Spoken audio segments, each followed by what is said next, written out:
आज हम इस वीडियो में देखेंगे कि इंसर्ट टैब में एक हाइपरलिंक लिंक्स करके एक टूल है जिसमें हाइपरलिंक है।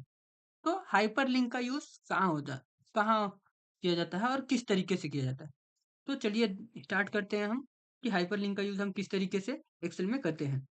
तो हाइपरलिंक बेसिकली हमें एक्सेल में अगर हम चाहते हैं कि हमारे पास डाटा कहीं और है और हम चाहते हैं कि एक्सेल खोल के हम उस डाटा को जैसे ही उस लिंक पे क्लिक करें तो वो हमारे सोर्स डाटा तक ले जाए।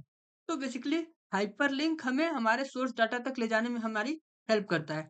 हम जो हमारा सोर्स डाटा है उसका लिंक एक्सेल में क्रिएट कर देते हैं और जैसे ही हम एक्सेल में उस लिंक पर क्लिक करते हैं तो वो हमें अपने सोर्स डाटा तक ले जाता है। ठीक। तो हम इसे प्रैक्टिकली देखते हैं। तो जैसे ही हम होम इंसर्ट टैब में लिंक हाइपर लिंक पर क्लिक करते हैं तो हाइपर लिंक पर क्लिक करने के बाद एक बॉक्स ड्रॉ करनी पड़ती है हमें जहाँ पे हम लिंक अपना पेस्ट करना चाहते हैं। तो जैसे ही हमने हाइपर लिंक पे क्लिक किया तो हमारे सामने इंसर्ट हाइपर लिंक का एक डिस्प्ले ओपन हो गया। यहाँ पे स्क्रीन टाइप्स, यहाँ पे आप चाहें तो टेक्स्ट टाइप कर सकते हैं या तो यहाँ से हम एग्जिस्टिंग फाइल और वेब पेज मतलब अगर किसी एग्जिस्टिंग पहले से ही इमेज है तो वहाँ से ले सकते हैं। क्रिएट न्यू हम यहाँ पे ब्राउज पेज यहाँ से आप ब्राउज कर सकते हैं कि अगर यहाँ इतने सारे डाटा हैं यहाँ से भी आप ब्राउज कर सकते हैं। रिसेंट फाइल अगर रिसेंट फाइल कोई है तो वो वहाँ से भी ले सकते हैं। करंट फोल्डर यहाँ से भी चूज कर सकते हैं। तो एक हम करंट फोल्डर से देख लेते हैं। जैसे ही करंट फ़ोल्डर पे क्लिक किया तो उसके बाद करंट फ़ोल्डर में से हमारे पास डाटा आ गए। जितने भी करंट फ़ोल्डर में हमारे पास डाटा है वो आ गए। तो हम किसी एक को सेलेक्ट कर लेते हैं और ओके प्रेस कर देते हैं। तो जैसे ही हमने सेलेक्ट करके ओके प्रेस किया, ये हमारे पास एक लिंक क्रिएट होके आ गई यहाँ पे एक्सेल में। अब हम जैसे ही इस लिंक पे क्लिक करेंगे, तो ये लिंक हमें पूछ रहा है कि ये सिक्योरिटी एक्सेल की वजह से ये अनसेफ है, बट हमें खोलना है तो हम उसे यस करते हैं। तो जैसे ही हमने यस किया, देखिए हमारा जो डाटा था वो डाटा हमारे सामने ओपन होके आ गया। क्यों? क्योंकि हमने एक लिंक क्रिएट किया था, इसका एक लिंक क्रिएट किया था एक्सेल में और उस लिंक पर क्लिक करते ही ये हमारे सामने डाटा आ गया कि हाँ हमने कहाँ रखा हुआ है, हमारा क्या डाटा है। तो इस तरीके से हम हाइपर लिंक का यूज़ करते हैं। कोई और दूसरा देख लेते हैं हम। तो यहाँ से हम क्रिएट न्यू ईमेल एड्रेस, यहाँ पे आप ईमेल एड्रेस भी डाल के और सब्जेक्ट भी डाल के रिसेंड कर सकते हैं हम। बट अभी हम ईमेल का नहीं देखते, क्रिएट न्यू करते हैं। Name of new document new Mahendra कर देते हैं।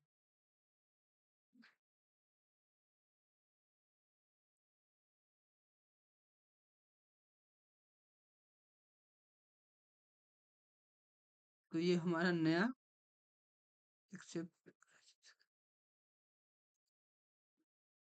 तो ये हमारा एक नया फाइल खुल के आ गया महेंद्र के नाम से। डॉक्यूमेंट में हमने नया बनाया था तो महेंद्र नाम से एक एक्सेल फाइल नई ओपन होके आ गई। इसका लिंक क्रिएट हो गया है। जैसे ही हम इस पर क्लिक करेंगे तो वो हमारा एक नया डॉक्यूमेंट क्रिएट होके आ गया इस तरीके से। ठीक है। तो इस तरीके से हाइपरलिंक का यूज़ होता है। आप बेसिकली ज़्यादातर प्लेस इन डॉक्यूमेंट इन सब पे ना जाएँ, जो एग्जिस्टिंग फाइल्स और वेब पेज है इसमें से आप ब्राउ करें, या तो ब्राउज़ करना चाहें तो ब्राउज़ कर सकते हैं या तो करंट फ़ोल्डर में से ही जिसको लिंक करना है उसको लिंक कर सकते हैं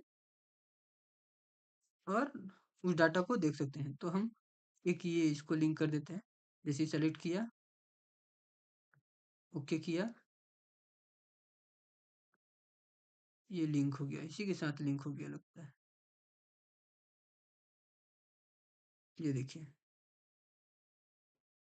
ये लिंक हो गया और ये डाटा हमारा खुल के आ गया रिजल्ट। इस तरीके से हाइपरलिंक का यूज़ किया था। आप चाहें तो नाम आप फाइल का नाम देके भी उसे सेलेक्ट कर सकते हैं। जैसे कि मैं दे देता हूँ रिजल्ट। ठीक, अब मैं इसको सेलेक्ट कर लेता हूँ और हाइपरलिंक को क्लिक करता हूँ। अब यहाँ से मुझे पता नहीं है रिजल्ट कौन सा है। जी, महेंद्र फर्स्ट सेम रिजल्ट लिखा हुआ है। सेलेक्ट किया, ओके किया। ये मेरे रिजल्ट के साथ वो हाइपरलिंक लिंक हो गया, ऐड हो गया। अब जैसे ही हम रिजल्ट पे क्लिक करेंगे, ये परमिशन पूछ रहा है इसकी सेफ है कि नहीं। ये बता रहा है ये ब्राउज़र सेफ नहीं है हमारे पास, लेकिन हमें पता है कि सेफ है। तो हम इस पे जैसे ही यस करेंगे, परमिशन देंगे, ये हमारे सामने हमारा रिजल्ट ओपन होके आ गया। जहाँ भी हमारा रिजल्ट होगा वो ओपन होके हमारे सामने आ गया। जस्ट बिकॉज़ ऑफ लिंक की वजह से। क्यों? क्योंकि हमने उस अपने रिजल्ट को अपने लिंक के साथ, एक्सेल में लिंक के साथ मर्ज करके रखा है। तो जैसे ही आप लिंक पे क्लिक करेंगे, वो ऑटोमेटिक आपको आपके रिजल्ट पर पहुंचा देगा। इस तरीके से हम link, hyperlink home tab home tab में, सॉरी, एक्सेल में इंसर्ट टैब में लिंक का यूज करते हैं। तो हाइपरलिंक का यूज इस तरीके से हम अपने डाटा को एक अपने डाटा का एक लिंक क्रिएट करने के लिए कर सकते हैं, ताकि हमें वो डाटा बार बार खोजने की जरूरत ना पड़े। एक फाइल बना के हम उसमें अपने सारे जरूरी डॉक्यूमेंट को लिंक करके एक जगह पे एक्सेल फाइल में रख सके, और जरूरत पड़ने पे हम उसे ओपन करके उसका यूज कर सके। तो इस तरीके से हम हाइपरलिंक का यूज करते हैं। तो इस वीडियो में बस इतना ही। अगर वीडियो पसंद आए तो लाइक, शेयर और कमेंट जरूर करें। धन्यवाद।